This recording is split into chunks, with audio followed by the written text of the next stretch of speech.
Now, next thing we talked about was where's f of x increasing and decreasing. So here, obviously, that's where it's increasing, decreasing, increasing. And if you see, if I pick any point on the line here, draw a tangent line, all these tangent lines have positive slope. If I pick a point over here, any point here is obviously going to have a negative slope. And then vice versa. Do one more time on this side. All these tangent lines have positive slopes.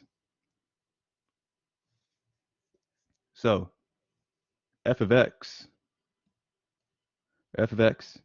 is increasing where the derivative is greater than 0. That's the slope. Slope is positive. And then f of x is decreasing where the derivative is less than 0. The slope is negative. So it's all starting to make sense. What about the inflection point?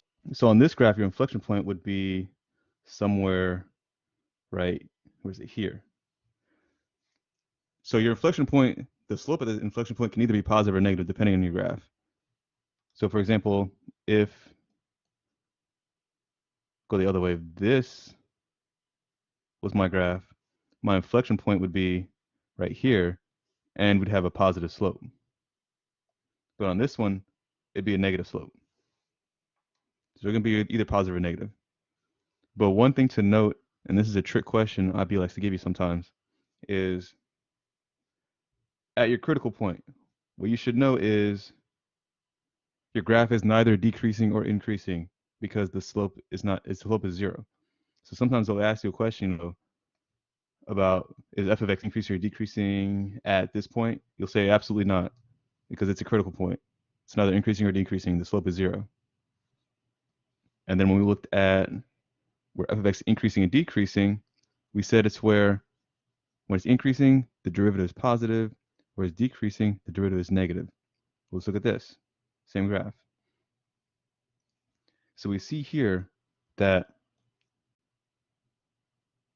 f of x is increasing from there to there, which means from the same interval, so from here to here, if f of x, or the derivative is, sorry, if f of x is increasing, the derivative has to be positive.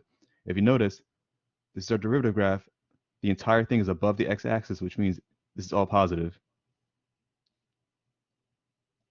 Here, where we see f of x decreasing, it means that our derivative must be negative. So for the entire interval from here to here, we see that our derivative is under the x-axis down here. So it's all negative. All that's negative. Then f of x increases again. It's increasing, which means our derivative from here to here, wherever, has to be positive. And we see that again. It's above the x-axis.